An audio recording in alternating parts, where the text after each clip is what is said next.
So condos continue to be a little bit of a challenge. So Fannie Mae just announced a lot of changes coming up in January that you got to be aware of. The big one is they're requiring the reserves from the complex to go from 10% to 15%.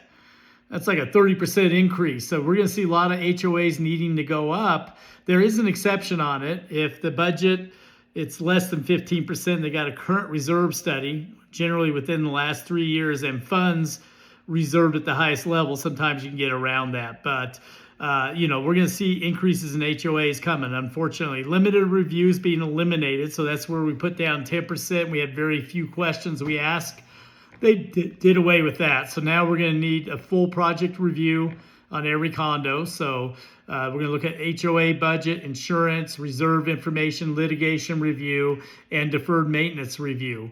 It's just going to take longer. We're going to have a greater focus now on deferred maintenance. So Fannie Mae's really digging in on structural deficiencies, significant deferred maintenance, special assessments related to safety, building inspections, and engineering reports. And they get a hold of a lot of stuff. So it does come up.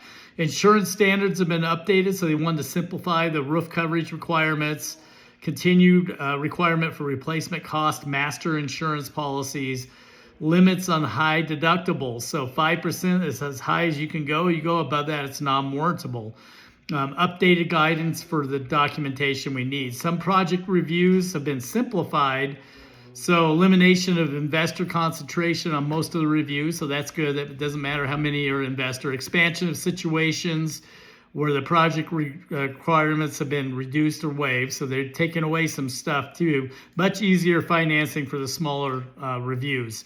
What this means for everybody is order the condo questionnaire as early as possible. Review that budget for reserve contributions, especially as we get closer to January.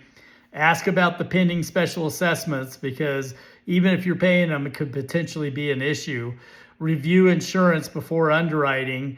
Verify there's no unresolved structural or safety issues, and expect underwrite review to be a little bit slower on those. And I think the biggest impact, again, is going to be the reserve study.